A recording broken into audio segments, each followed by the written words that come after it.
Hi, Kevin Coop here, and this is FaceTime with the Content Guy. So I'm coming to you from Burlington, Vermont. Made a quick trip from Portland because I'm facilitating at the My Web Grocer Customer Days event that's taking place here.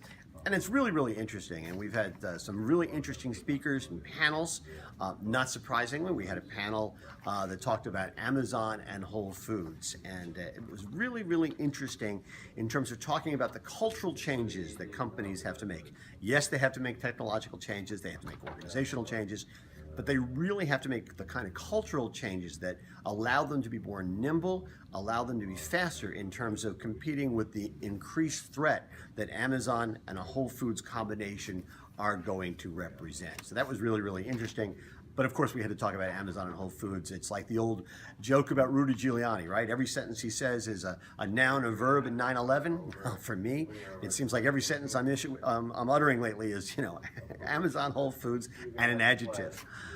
We had a really fascinating conversation about the use of game theory in terms of making retail environments more attractive to consumers, because you can reward them with different things. Some people are rewarded by status, some by identity, some by just enjoying the search. It was a fascinating conversation about that. We had also Professor Scott Galloway, who came and talked a lot about the whole digital revolution. And he was making some really interesting observations that are really worth recapturing here. One of the things he talked about is the notion that what Amazon is allowing brands to do in a lot of ways is disintermediate traditional retailers, because what they do is they go into a situation and they're able to get rid of all the extraneous margin.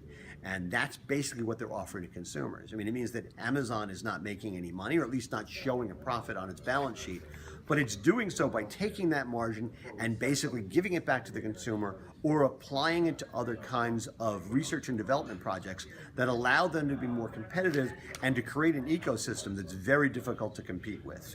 And Professor Galloway was very clear. This is very tough to compete with, but the things that retailers have to do is they have to find the ways that make them different. They can't try and replicate what Amazon's doing. They need to use tools, which is why we're here at My Web Grocer talking about this stuff. And yes, My Web Grocer is a long-time sponsor of Morning Newsbeat, full disclosure. But I think the message is really clear. You've got to compete with them in some ways, but you also have to find the places where you can be different from them and create advantages that they're simply not going to have, even after they buy Whole Foods. Anyway, it's a long conversation. It's an ongoing conversation. We're having it here. We have it every day on Morning Newsbeat. That's what's on my mind this morning. And as always, I want to hear what's on your mind.